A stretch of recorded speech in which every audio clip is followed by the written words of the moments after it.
Welcome friends, M Singh foundation YouTube channel पे आप लोगों का स्वागत है। आज मैं आप लोगों के लिए बीएसएससी इंटर मेंस जो कि 29 नवंबर 2020 को प्रस्तावित है, उसके लिए प्रैक्टिस सेट 2 के साथ उपस्थित हूं। 150 प्रश्नों का ये पूरा सेट होगा जो कि 2 भाग में होगा। आज के इस वीडियो में 75 क्वेश्चंस जो कि आपको जीएसजी के और करंट के होंगे उसको सॉल्व किया जा रहा है। बाकी 75 क्वेश्चन जो कि मैथ रीजनिंग के होंगे वो हमारे Telegram channel M Singh foundation पर अवेलेबल होंगे। उस चैनल का लिंक आपको वीडियो के डिस्क्रिप्शन बॉक्स में भी दिया जा रहा है। आपको जाना है वहां से पूरा का पूरा सेट डाउनलोड करना है, फिर उसे बनाना है और अपने स्कोर कमेंट बॉक्स में बताना है। एक चीज हमेशा याद रखिए, जितनी भी चीजें हो रही हैं एग्जाम के डेट को लेकर, उन चीजों को भूलकर आगे बढ़ना है, क्योंकि जब आप मेहनत कीजिएगा जोरदार तो सफलता मिलेगी अपार।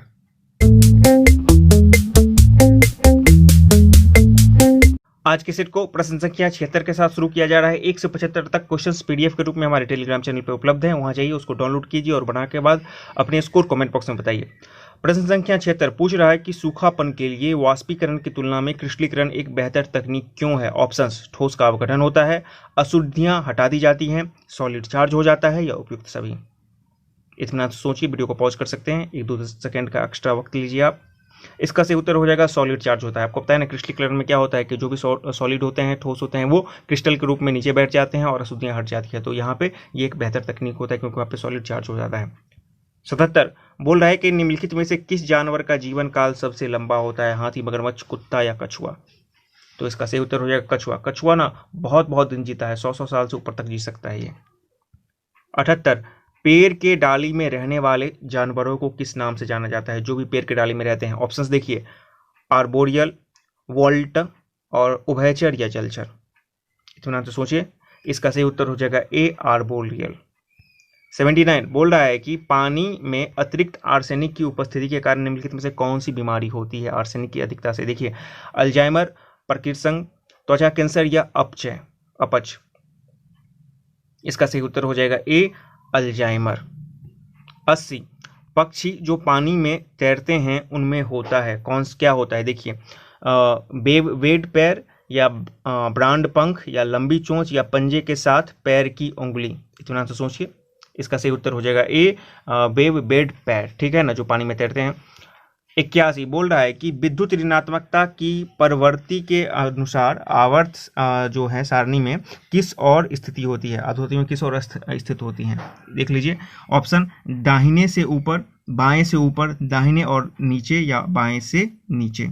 तो इसका सही उत्तर हो जाएगा दाहिने और ऊपर। क्या होता है ना कि जितनी भी विद्युत ऋणात्मकता को जो प्रदर्शित करती है आधातुएं, वो आवर्त सारणी में आपको दाहिने से ऊपर की ओर स्थित होती हैं। 82 स्टेम सेल जो अन्य प्रकार के कोशिकाओं में विकसित होने में सक्षम है कहां से ली जाती हैं। जड़ से, स्टेम से, भ्रूण से या फूल से।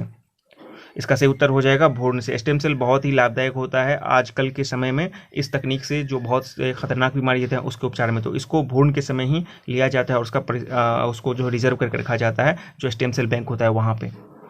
83 बोल रहा है कि समतल दर्पण द्वारा प्रतिबिंब सदा बना कैसा होता है। आभासी और उल्टा, वास्तविक और सीधा, सीधा या आभासी या वास्तविक। तो समतल दर्पण हमेशा जो होता है सीधा और आभासी प्रतिबिंब ही बनाता है। Option C. 84 बोल रहा है कि मानव शरीर में वसा का जमाव होता है, कहाँ पर होता है। एपिडर्मिस में, एडिपोसाइट्स में या जिगर में या एपिथेलियम में, कहाँ पर होता है। इत्मीनान से आप लोग सोचिए इस प्रत्येक उत्तर को, वीडियो को पॉज कर सकते हैं। तो इसका सही उत्तर हो जाएगा 84 का हो जाएगा बी, एपिडोसाइट्स में जो होता है वसा का जमाव होता है। 85 वस्तु से छोटा प्रतिबिंब बनता है किस में। उत्तल दर्पण में, अवतल दर्पण में, समतल दर्पण में या उत्तल दर्पण या अवतल दर्पण दोनों में बनता है। इत्मीनान से सोचिए। तो जो छोटा प्रतिबिंब बनाता है वो उत्तल और अवतल दोनों दर्पण बनाता है। आपको पता है ना, जब अनंत पर होता है अवतल में, तो वहां पे आपको क्या बनता है कि जो होता है सबसे छोटा बनता है, और आपको अनंत और जो होता है वक्रता केंद्र के बीच में होता है, तो आपको ध्रुव और फोकस और आपको वक्रता केंद्र के बीच में मिलता है, ये भी आपको छोटा होता है दोनों ही कंडीशन में। और उत्तल दर्पण तो आपको छोटा बनता ही है, दोनों कंडीशन में आपको छोटा बनता है। 86 किसी जीवित शरीर के भीतर सेल या ऊतक की मृत्यु को कहा जाता है, क्या कहा जाता है। देख लीजिए: ऑप्शन न्यूट्रोफिल, नेफ्रोसिस, नेक्रोसिस या नेप्लासिया। ऑप्शन इत्मीनान से सोच लीजिए, इसका सही उत्तर हो जाएगा बी, नेफ्रोसिस। 87 एल्कीन पूछ रहा है, ठीक है ना, क्या कहलाते हैं। संतृप्त हाइड्रोकार्बन और संतृप्त हाइड्रोकार्बन जिसमें दोहरे आबंध हो, प्रोपाइन या इनमें से कोई नहीं। तो एल्कीन का सूत्र आपको पता होना चाहिए, इसका होता है CnH2n, ठीक है ना। तो CnH2n क्या हो जाएगा, ये असंतृप्त हाइड्रोकार्बन जिनमें दोहरे बंध हो, ठीक है। एल्केन आपको संतृप्त हो जाएगा, एल्कीन है और एल्काइन के दोनों असंतृप्त हो जाएंगे। 88 निम्न में से कौन सा एक छोटी हाथ का हिस्सा नहीं है? छोटी हाथ जहाँ पे आपको पाचन कंप्लीट होता है, जहाँ पे अब्जॉर्प्शन भी होता है पाचन का, सॉरी पाचन कंप्लीट आपको बड़ी हाथ में होता है, लेकिन जो भोजन का पाचन के बाद जो अब्जॉर्प्शन होता है वो वहीं पे होता है, छोटी हाथ में होता है। तो ऑप्शन देखिए, कैक्यूम, डियोडेनम, जेजुनम या इलियम। इसका सही उत्तर हो जाएगा ए, कैक्यूम। ये छोटी हाथ का भाग नहीं है, बाकी तीनों आपको छोटी हाथ का, ये तीनों आपको भाग है। 89, कार्बन डाइऑक्साइड यौगिक में कार्बन और ऑक्सीजन का अनुपात क्या है? तो चलिए सबसे पहले आप देख लीजिए कार्बन डाइऑक्साइड CO2, ठीक है ना। अब यहाँ पे क्या बोल रहा है कि कार्बन डाइऑक्साइड यौगिक में कार्बन और ऑक्सीजन का अनुपात क्या है? तो ठीक है, कार्बन का कितना हो जाएगा आपको? कार्बन का कितना हो जाएगा? 6 छनी 12 हो जाएगा इसका, ठीक है। और ऑक्सीजन क्या है आपको? एक का हो जाता है 16, तो 16 2 है यहाँ पे, तो 16 16 32, ठीक है। अब इसको काटिए तो 4 तिया 12 और 8 चौका 32, 4 8 32, यानी 3:8, यानी कि ये इसका ऑप्शन हो जाएगा सही। 90, किसकी उपस्थिति के कारण रक्त वाहिका में बहते समय रक्त का थक्का नहीं जमता है? रक्त के अंदर, शरीर के अंदर थक्का नहीं जमता है, ये किसके कारण होता है? हेपेरिन, प्रोथ्रेम्बडिन, हीमोग्लोबिन या हिरडीन? इत्मीनान से इसका सारा ऑप्शन आप लोग सोचिए। तो इसका सही उत्तर हो जाएगा हिपेरिन। हेपेरिन जो है ना, ये लीवर के अंदर बनता है और इसकी उपस्थिति के कारण शरीर के अंदर ब्लड क्लॉट नहीं करते हैं, ठीक है ना। जबकि आपको फेब्रोजिनोन है, उसके कारण आपको ब्लड जो है क्लॉट करने में वो मदद करता है। तो फेब्रोजिनिन आपको ब्लड क्लॉट करने में मदद करता है और हिपेरिन शरीर के अंदर ब्लड को क्लॉट करने से रोकता है। दोनों स्थिति के लिए अलग अलग चीजें जिम्मेदार होती है, दोनों ही आपको लीवर के अंदर बनती हैं। 91, जर्मन सिल्वर मिश्र धातु है किसका? आपके पास 4 ऑप्शन है, ABCD। इत्मीनान से आप सोचिए इसका क्या उत्तर होगा। तो इसका सही उत्तर हो जाएगा ए, जिंक, कॉपर और निकेल का। और यहाँ पे क्या हो जाएगा, जैसे ही यहाँ से हम निकेल को हटा देंगे और वहाँ पे SN ला देंगे, यानी कि टीन ला देंगे, तो वो बन जाएगा आपका गन मेटल, ठीक है ना। और जब निकेल रहेगा तो वो बन जाएगा आपको जर्मन सिल्वर। इस चीज़ को आप लोग ध्यान रखिएगा। 92, पूछ रहा है कि निम्नलिखित में से ऑक्सीजन मिश्रित वह निष्क्रिय गैस कौन सी है जो अवरोधित श्वसन से पीड़ित रोगियों को दी जाती है? कहने का मतलब हॉस्पिटल वगैरह में जो दिया जाता है, ऑक्सीजन के रूप में इस्तेमाल किया जाता है सिलेंडर में, वहाँ पे कौन सा मिश्रण रहता है ऑक्सीजन के साथ? देख लीजिए, हीलियम, क्रिप्टॉन, रेडॉन या आर्गन। तो इत्मीनान से इसका हमारी हीलियम ही रहता है वहाँ पे आपको। 93, पूछ रहा है कि एस्प्रिन साधारण नाम है। एस्प्रिन का इस्तेमाल किया जाता है ना आपको एक दवा के रूप में। तो इसका देख लीजिए क्या होता है, सैलिसिलिक एसिड का, सैलिसिलेट का, मिथाइल सैलिसिलेट का या एसिटिल सैलिसिलेटेड एसिड का। एस्प्रिन किसको कहा जाता है? इसका सही उत्तर हो जाएगा डी, एसिटिल सैलिसिलेटेड एसिड को बोला जाता है, एस्प्रिन बोला जाता है, ठीक है। 94, बोल रहा है कि फिजियोलॉजी या मेडिसिन में 2020 का नोबेल पुरस्कार जो है संयुक्त रूप से निम्नलिखित विकल्पों में से किसको दिया गया है? आपके सामने 4 ऑप्शन है, इत्मीनान से आप लोग सोचिए किसको दिया गया है। तो इसका हो जाएगा आपको ऑप्शन ये हो जाएगा आपका सी हो जाएगा, हार्वेजे ऑल्टर, माइकल ह्यूटन, और एक और ऑप्शन है आपको। इन तीनों को जो है आपको जो 2020 का मेडिसिन का नोबेल दिया गया है। और क्यों दिया गया है? तो इन्होंने हेपेटाइटिस C वायरस की खोज की थी, इसलिए उनको दिया गया है। 95, भीड़ को तितर बितर करने के लिए पुलिस द्वारा इस्तेमाल करने वाली अश्रु गैस कौन सी है? कार्बन डाइऑक्साइड, क्लोरीन, अमोनिया या हाइड्रोजन सल्फाइड? तो उसमें जो होता है गैस वो होता है अश्रु गैस में क्लोरीन होता है। 96, बोल रहा है कि एनामेल एक मिश्रण, आपको पता है ना, एनामेल हमारे दांत के ऊपर में रहता है और चमकीला पदार्थ होता है, काफी कठोर होता है। किसका होता है? एल्युमिनियम पाउडर और अमोनिया नाइट्रेट का, एल्युमिनियम पाउडर अमोनिया क्लोराइड का, एल्युमिनियम पाउडर और अमोनिया सल्फेट का, एल्युमिनियम पाउडर या पोटेशियम नाइट्रेट का। इतना से सोचिए। तो इसका सही उत्तर हो जाएगा 96 का ए, एल्युमिनियम पाउडर और अमोनियम नाइट्रेट का मिश्रण होता है इनामेल। 97, बोल रहा है कि निम्नलिखित में से किस मद का प्रयोग पुरातात्विक महत्व के अति प्राचीन वस्तुओं के तिथि निर्धारण के लिए किया जाता है? फास्फोरस 31, टाइटेनियम, रेडियम या कार्बन 14? तो आपको पता है कि कार्बन 14 का इस्तेमाल किया जाता है ऐसी चीजों के तिथि निर्धारण करने के लिए। प्रश्न संख्या 98, बोल रहा है कि पहला मुस्लिम शासक था जिसके साम्राज्य ने लगभग पूरे भारत को उसके दक्षिण भारत तक घेरा हुआ था, मतलब उत्तर और भारत दोनों तरफ घेरा हुआ था। कौन था? जलालुद्दीन खिलजी, बलबन या फिरोज शाह तुगलक? तो ये थे अलाउद्दीन खिलजी। काफ़ी इनका था प्रभुत्व था, रुतबा था। इन्होंने उत्तर से दक्षिण भारत हर जगह इन्होंने आतंक फैला रखा था। 99, बांदीपुर राष्ट्रीय उद्यान कहाँ स्थित है? बहुत ही आसान क्वेश्चन है। ऑप्शन देख लीजिए, कर्नाटक, केरल, गुजरात या सिक्किम। तो ये है आपको कर्नाटक में बांदीपुर। 100, लोकप्रिय बाघ गुफा चित्र कहाँ पर पाए जाते हैं? हिमाचल, मध्य प्रदेश, सिक्किम या ओडिशा? बाघ गुफा काफी फेमस है, ये आपको पाया जाता है ओडिशा में।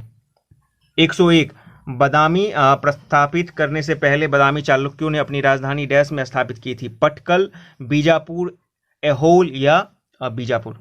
जो बदामी जो थे प्रस्थापित करने से पहले बदामी चालुक्यों ने अपनी राजधानी कहाँ पर बनाई थी? तो ये हो जाएगा आंसर सी हो जाएगा, ऐहोल हो जाएगा।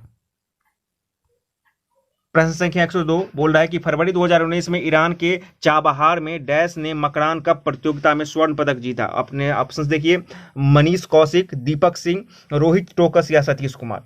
तो इसका सही उत्तर हो जाएगा ऑप्शन बी, दीपक सिंह। आप लोग वीडियो को जरूर पॉज कर लीजिएगा। प्रश्न संख्या 103 बोल रहा है कि विश्व डैश दिवस 2019 22 मार्च को अधिकारिता समूहों पर केंद्रित करते हुए लिविंग नो वन बिहाइंड, ये इसका थीम था के साथ मनाया गया है। तो देख लीजिए, आपको एक चीज पता होना चाहिए, पहले ऑप्शन देख लीजिए, पर्यावरण, वन, जल या पेट्रोलियम। तो 22 मार्च को क्या मनाया जाता है? ये क्वेश्चन आपको हमेशा पूछा जाता है, 22 मार्च को कौन सा दिवस है? तो आपको ऑब्वियसली जल दिवस है, तो जल दिवस मनाया गया था। और इसका थीम क्या था? थीम था इसका लिविंग नो वन बिहाइंड, इसका थीम था। ठीक है। प्रश्न संख्या 104 बोल रहा है कि निम्नलिखित में से किस मंत्रालय ने मध्याह्न भोजन योजना लागू किया है? सामाजिक न्याय और अधिकारिता मंत्रालय, गृह मंत्रालय, समाज कल्याण मंत्रालय या मानव संसाधन विकास मंत्रालय? ऑब्वियसली इसका उत्तर हो जाएगा मानव संसाधन विकास मंत्रालय, और 1995 से इसको शुरू किया गया था तमिलनाडु से।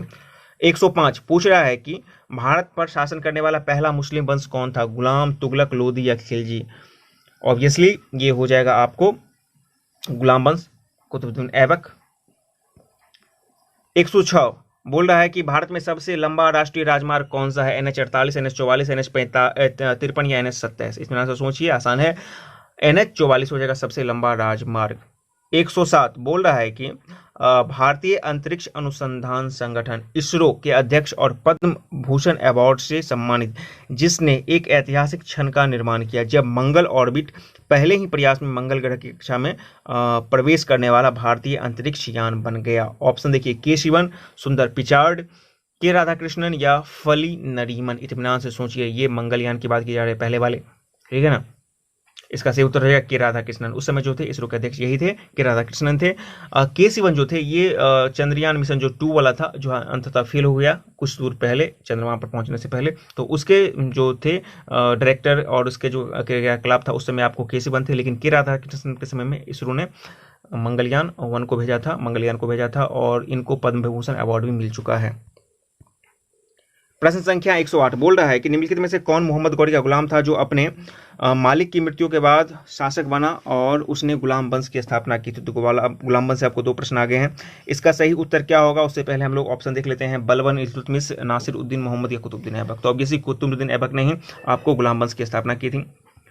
109 किसे उपन्यास सोलो के लिए रविंद्र टैगोर पुरस्कार 2019 से सम्मानित किया गया था? नैनजोत मुखर्जी, राणा दासगुप्ता, अमिताभ घोष या झुम्पा लहरी?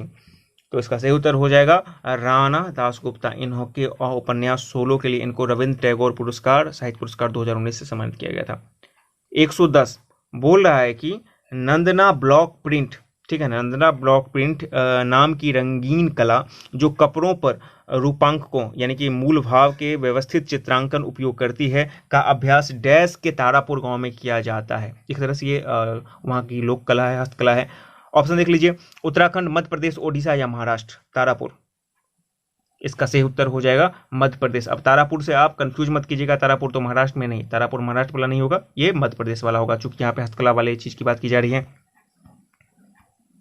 प्रश्न संख्या 111 बोल रहा है निम्नलिखित में से कौन सा क्वार्टिनरी सेक्टर के अंतर्गत आ रहा है? मतलब जो चतुर्थ सेक्टर है अर्थव्यवस्था में, उसके अंतर्गत कौन आता है? सूचना प्रौद्योगिकी, खनन, विनिर्माण या मत्स्य?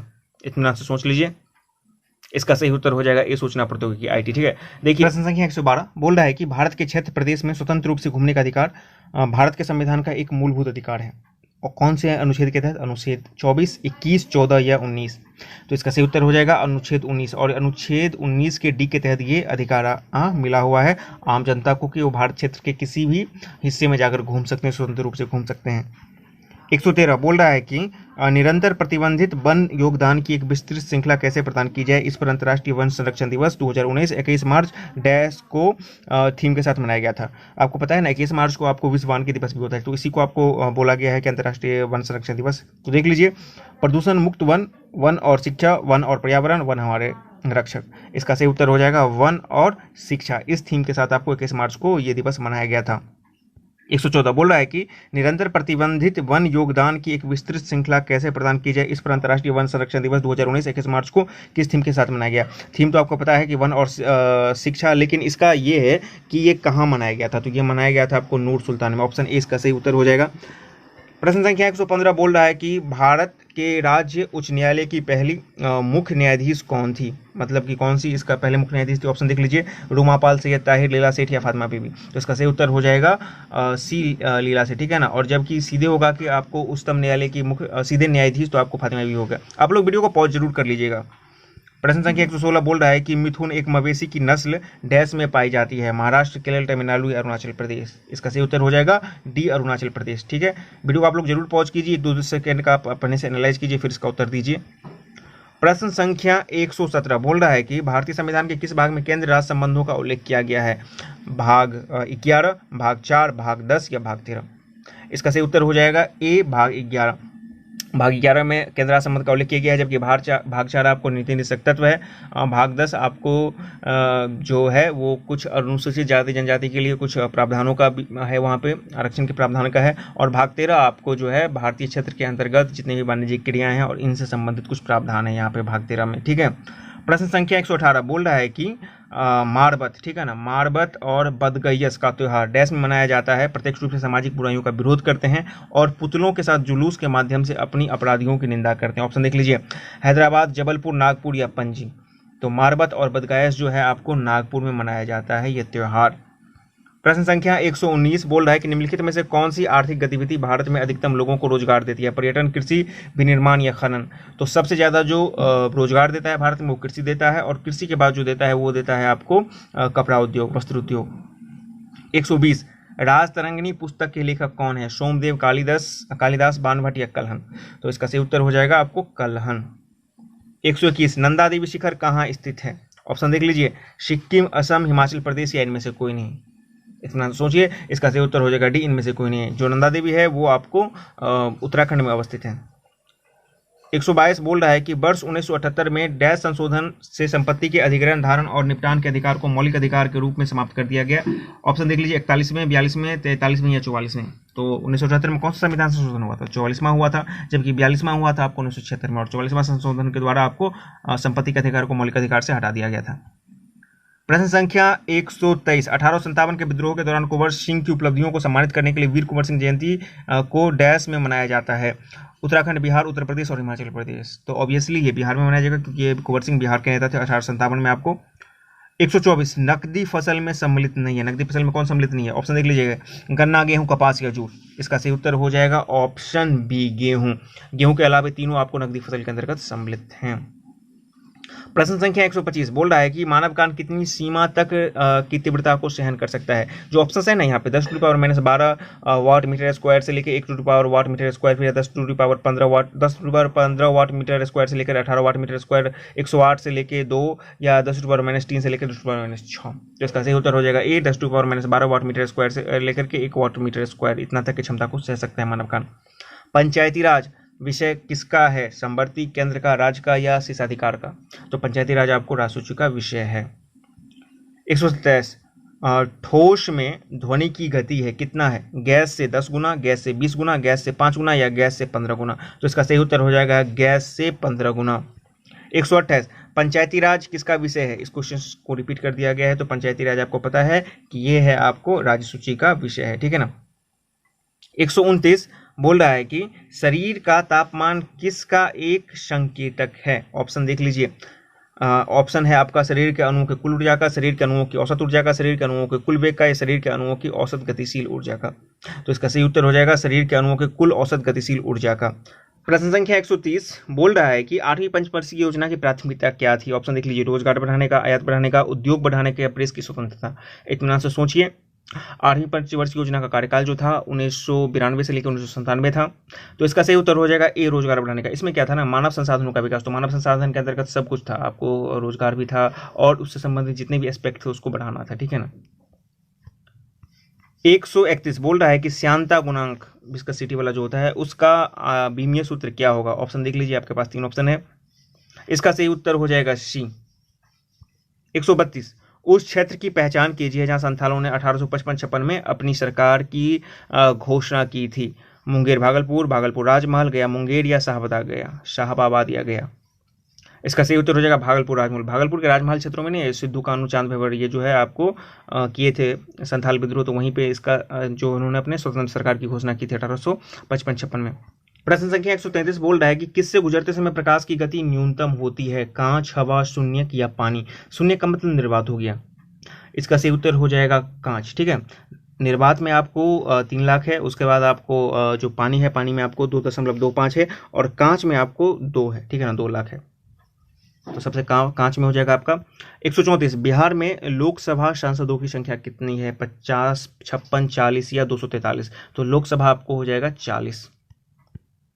135 बोल रहा है कि स्वामी विवेकानंद ने रामकृष्ण मिशन की स्थापना कब की थी? 1816, 1891, 1893 या 1897? इसका सही उत्तर हो जाएगा डी, 1897। 136 किस वर्ष ओडिशा बिहार से पृथक हुआ था? 1930, 1933, 1936 या 1937? तो ओडिशा जो है बिहार से 1936 में पृथक हुआ था। 137 गंगा के मैदान की पुरानी कछाड़ी मिट्टी, यहाँ पर पुरानी की बात की जा रही है, क्या कहलाएगी? भाबर, बांगर, खादर या खदनोलाइट? तो ये हो जाएगा बांगर। ठीक है ना, बांगर हो जाएगा, और जो नई वाली होती है वो खादर हो जाती है। और जो भाबर है वो राजमहल के पहाड़ी मतलब पहाड़ी क्षेत्रों के तराई वाले क्षेत्रों में पाया जाता है। इसमें अक्सर बलुआ मिट्टी और कंकर पत्थर होता है भाबर। ठीक है ना, पहाड़ी क्षेत्र में। 138 पटना को प्रांतीय राजधानी किसने बनाया था? अलाउद्दीन हुसैन शाह, शेरशाह, इब्राहिम लोदी या राजकुमार अजीम? सोचिए, इसका सही उत्तर हो जाएगा ऑप्शन बी, शेरशाह। 139 बोल रहा है कि जनसंख्या घनत्व के आधार पर केंद्र और राज्य दोनों में बिहार का स्थान कितना है? भारत में प्रथम, भारत में तृतीय, भारत में द्वितीय या भारत में चतुर्थ? तो देखिए, इसमें हो जाएगा आपको भारत में द्वितीय हो जाएगा, पहले स्थान पर आ जाएगा आपको दिल्ली, और दिल्ली केंद्र शासित प्रदेश है, वैसे होगा आपको भारत में प्रथम होगा। सिर्फ राज्यों में बात कीजिएगा तो भारत में प्रथम हो जाएगा इसका। 140 बिहार में ग्रामीण व शहरी जनसंख्या में क्या अनुपात है? 80:20, उसके बाद है 85 और 15 है, 75 25 है या 90-10 है? बिहार में ग्रामीण और शहरी जनसंख्या कितनी है? तो आपको 90 और 10 के अनुपात में है, मतलब 90% ग्रामीण और 10% शहरी। 142 2011 की जनगणना के अनुसार बिहार में लिंग अनुपात क्या है? 919, 40, 918 या 935? तो इसका सही उत्तर हो जाएगा आपको 918। ठीक है ना, जबकि जो है देश लेवल पर 943 हो जाएगा, और एससी का देश लेवल पर 945 हो जाएगा। 142 बरौनी ताप संयंत्र बिहार के किस जिला में स्थित है? वैशाली, बेगूसराय, मुजफ्फरपुर या समस्तीपुर? तो बरौनी जो है आपको बेगूसराय में है, और इसकी स्थापना तृतीय पंचवर्षीय योजना के अंतर्गत हुआ था, सोवियत रूस के सहयोग से हुआ था।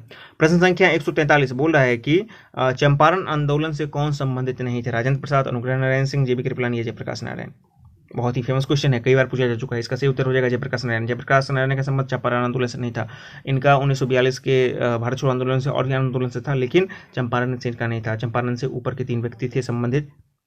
144 बोल रहा है कि बिहार का कौन सा जिला नेपाल और उत्तर प्रदेश के साथ सीमा को साझा करती है? ऑप्शन देख लीजिए, पूर्वी चंपारण, पश्चिमी चंपारण, गोपालगंज या शिवहर? तो ये होगा आपको पश्चिमी चंपारण। पश्चिमी चंपारण ना सिर्फ आपको नेपाल बल्कि उत्तर प्रदेश के साथ भी सीमा साझा करती है पश्चिम चंपारण। ठीक है। 145 आईसीसी अवार्ड 2019 के तहत one day cricketer of the year किसे चुना गया है? स्टीव स्मिथ, विराट कोहली, रोहित शर्मा या सरफराज अहमद? इसका सही उत्तर हो जाएगा ऑप्शन सी, रोहित शर्मा। जबकि गैरी सॉबर्ट्स का सिर्फ आपको क्रिकेटर ऑफ द ईयर है, तो वो आपको विराट कोहली को चला जाएगा।